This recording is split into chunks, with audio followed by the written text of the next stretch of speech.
Hi, my name is Triphosphate, and today I'm going to be sharing with you guys a technique that I used on my latest SoundCloud release, Gummy Pterodactyls, where I basically strapped the FabFilter Saturn, one of my favorite plugins, on the master bus, and basically used it as an exciter and a multiband compressor.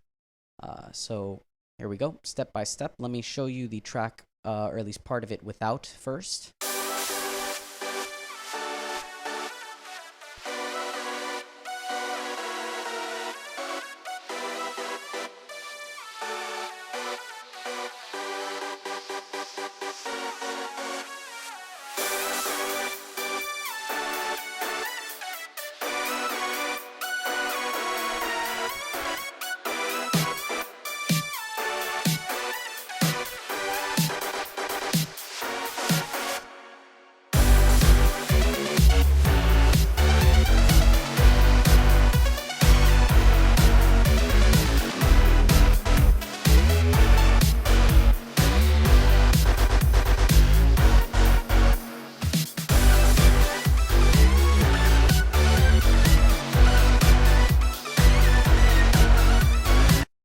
Okay, so let's go step by step and show you what I did.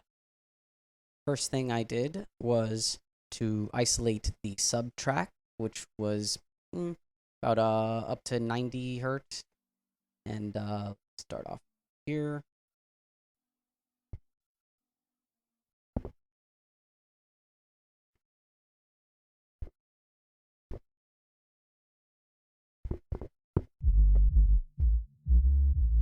And let's do a before and after just the sub here.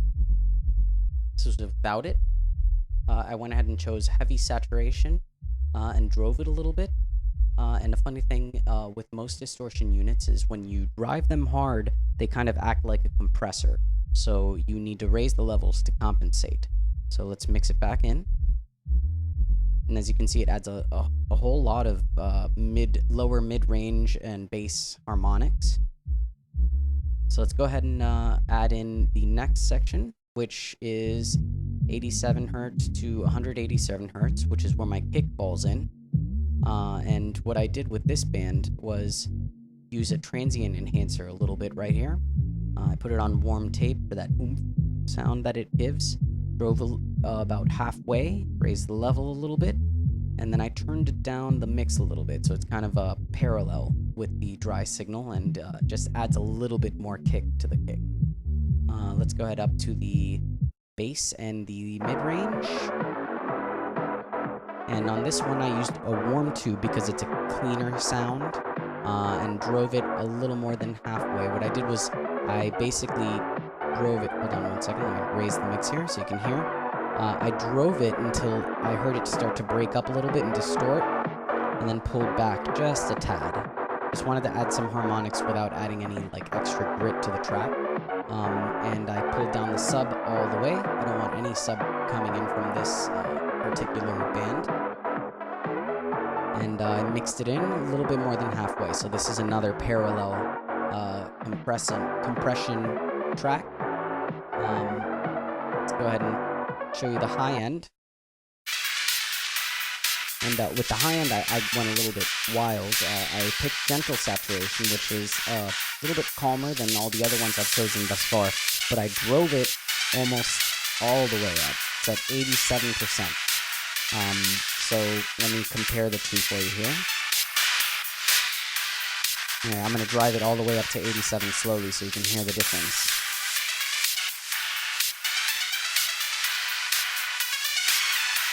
And this right here, about here, is where you really start to hear it add.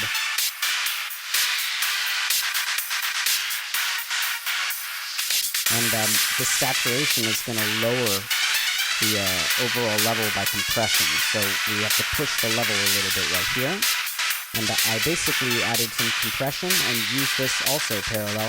And I used very little of this signal. I used like maybe 18%. I don't remember exactly what it was at. But mixed it in with the rest of the signal, and that was pretty much it. So let me go ahead and turn on all the bands. And one thing about this process is that it's going to make everything sound louder, which is going to fool you into thinking it sounds better.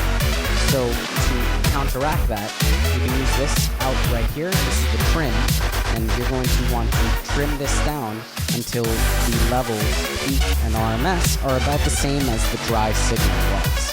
So let's go ahead and A/B them. They should be about the same. Let's pay close attention here. And A/B. Without. With. Without. With. Let's try this out at a different section in the song.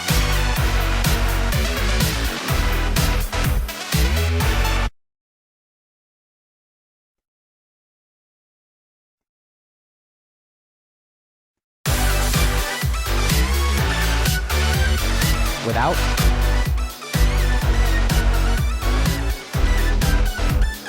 With.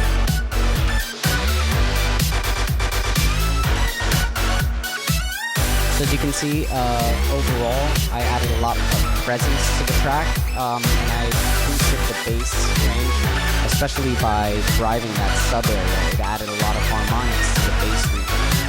So that's pretty much it. I hope in the future to make more of these videos, and I thank you for watching. Go ahead and check out my Facebook page or my SoundCloud page if you get a chance, and I'll see you next time.